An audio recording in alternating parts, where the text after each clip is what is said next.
I wasn't sure if, this project was going to have stories that I was going to relate to, if it was going to be about characters and situations that I was going to relate to. I had assumed that the project was, going to put light on stories that were really personal. So whenever someone talks about, love stories in the space that you can also talk about Sikhi, I thought that it would be stories about, a Sikh woman's relationship to either Vaheguru or a Sikh woman's relationship to other human beings in their life. But it's very personal, because even my relationship, as a Sikh woman to Vaheguru or to any other person in my life is very personal, and I just couldn't imagine that I would get anything out of what, their story is, or how could I even relate to that story. So I was not only going to be part of something that has never been done before. So I hadn't seen any space which expressed the voices of contemporary Sikh women. There was always a focus on the past, and what has been done in the past by Sikh women, or their accomplishments, or their struggles and their victories, but nothing about someone who could be like me, who's living today and is facing similar things that I faced.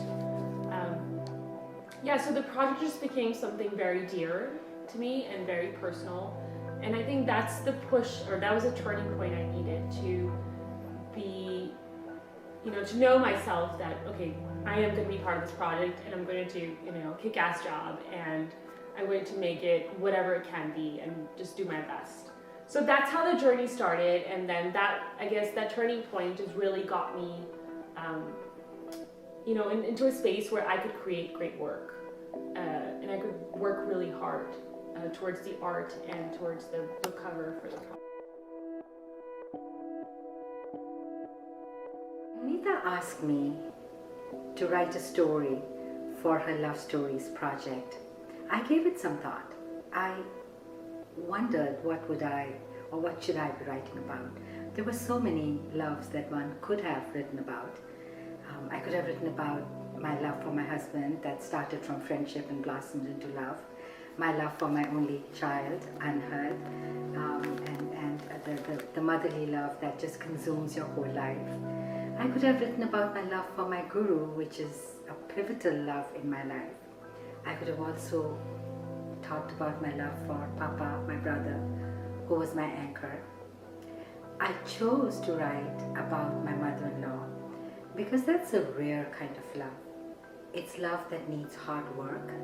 It's love that perhaps doesn't start out as love because of many reasons. I'm already hearing from ladies that have read the story from pretty much across the country as to how my journey, my experience is resonating with them. One of them came up to me in the Gurdwara the other day and said, I'm learning to love my mother-in-law just like you did. I'm not quite there yet, but I know I have to get there. So we get it, that the mother-in-law is a very important, very significant person in our life. She's the other woman who will always be there, and the other woman that we have to learn to embrace. Sikh women represent half of our community, and I think this project is incredibly valuable in uplifting their voices and collectively our journey as a community. Many of the stories discuss really important issues that are happening within our community, and I think writing and stories and literature give a really valuable avenue in being able to discuss these issues. They're often not discussed within our community. It was through the lens of social justice that I really developed a deep understanding and connection with my faith. I grew up hearing stories that were incredibly revolutionary, and they really helped guide me onto this path of activism. Those stories impacted me deeply. For me, part of this journey was really being able to find a partner who also had a very deep understanding of the importance of social justice, but not only that, but being able to find a partner who would collectively uplift the both of us to ensure that we would live these values and principles on a day-to-day basis. So I feel really blessed that I was able to find my partner during this journey. What I want other women to take away from my story is that it's incredibly important to look for a partner that supports and sustains you. And it's a difficult journey. It's a really difficult decision sometimes to make, but it's really important as women that we don't compromise on what's significant and important to us. I didn't, and I think that other women shouldn't too.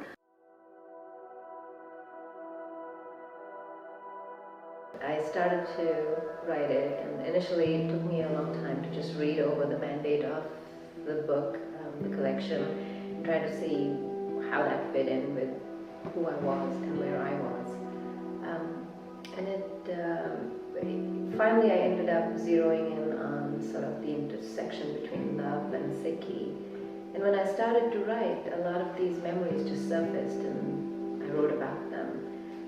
And then I have to say I had a great editor, because when I sent it in the first time, it was very much a string of memories, and they challenged me to make more of it, to make sense of it, as to why these were important, what they really meant, both to me and what I wanted to say, and to make them into a coherent sort of string. And so that's sort of how it went. There were several life experiences that drew me closer and closer to Vaheguru, and I think that if those experiences are the things that bring us to Vaheguru, then all the more importance those experiences have, but also to enrich and inform the way we behave in the future.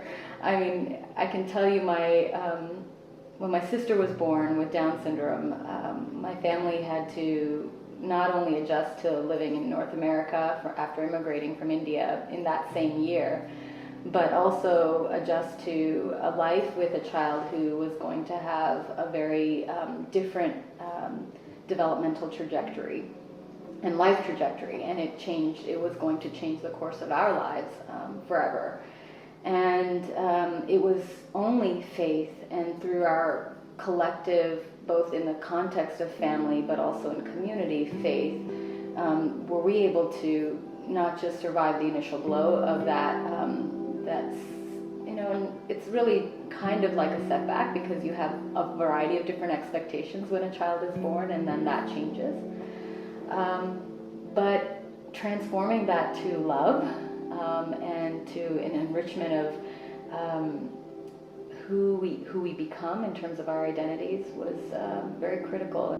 I've struggled with identity for a long time, and I try to describe that process throughout the story.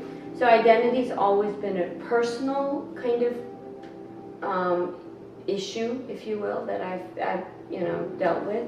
And I thought about, and one of the things that I got from writing the story was that I've struggled with identity because I've always kind of felt like I've been on the border of identities and never in the midst of one particular identity. And I think that most immigrants feel that way, but I think I felt it even more because I do come from, even within my community and family, there's multiple identities going on. And so it took me a long time. When I was younger, I kind of really only and purely identified as a Sikh. And as I got older, because of the fact that I come from a mixed family, and because of my dad's side of the family, there are people who see themselves as much more fluid. They see themselves as Hindu, but also as Sikhs. And so they engage in multiple types of practices. They have kirtans, but they also have havans. And at every big function, they'll have both. First a Akhand Path and kirtan, then they'll have a havan. So they kind of have this blended set of rituals which reflects a kind of blended identity.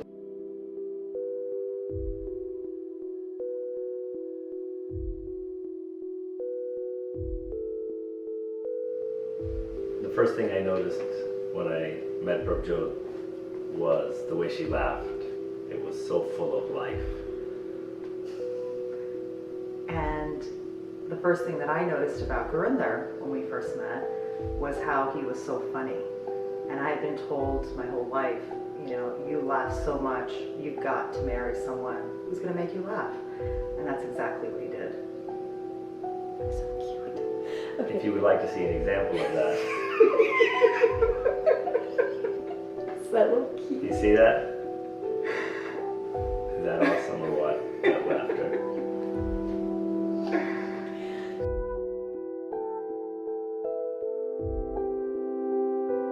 This idea of adding excitement to the marriage, really excitement to life. And for me, it's about little surprises. Because when you spend a lot of time with each other, the beauty of that is you can complete each other's sentences, thoughts, you know where things are going. So it's always fun just to do something a little different, just to show appreciation. And being as frugal as I am, it's generally not involved purchasing things. Like that hero cup you brought me. That's what I was thinking of. I know. He came home with a cup that said hero on it and said, oh, you're my hero. I brought you this cup. And I'm like, you did not buy that. There's no way. And yeah, eventually came out that, you know, some company had delivered it to the office or something. But I crazy. thought of her when I saw it. But he thought of me and did bring me one. So, and then they ended up multiplying in our house. So, the intention was there. The what is it? But just little things.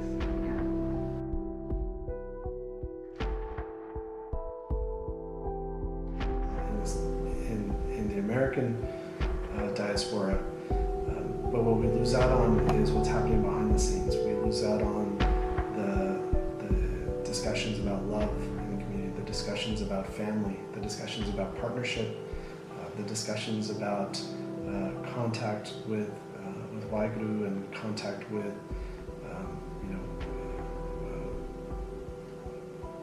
contacts with the context of the love aspects of what the Sikh Guru has imparted on us very early on. So I think it's important for us to change that discourse and to make sure that there's balance in that discourse inside the community as well as the way we're portrayed outside the community. We are a peace-loving people. We are a people who don't fight proactively. We don't go out and proselytize our religion. And the discussions of how the embodiment of love comes through each individual and their relationship to God and their relationship to each other and the Sangat concepts of Sikhi sometimes get lost in those discussions. So I think it's important that Sikh Love Stories helps bring that balance back by introducing, one, the female-oriented view of what love means, and by bringing the discussion of that orientation not only from the perspective of from one person to another, but from one person and their connection to Waheguru. So, I started to see a split in myself. I started to see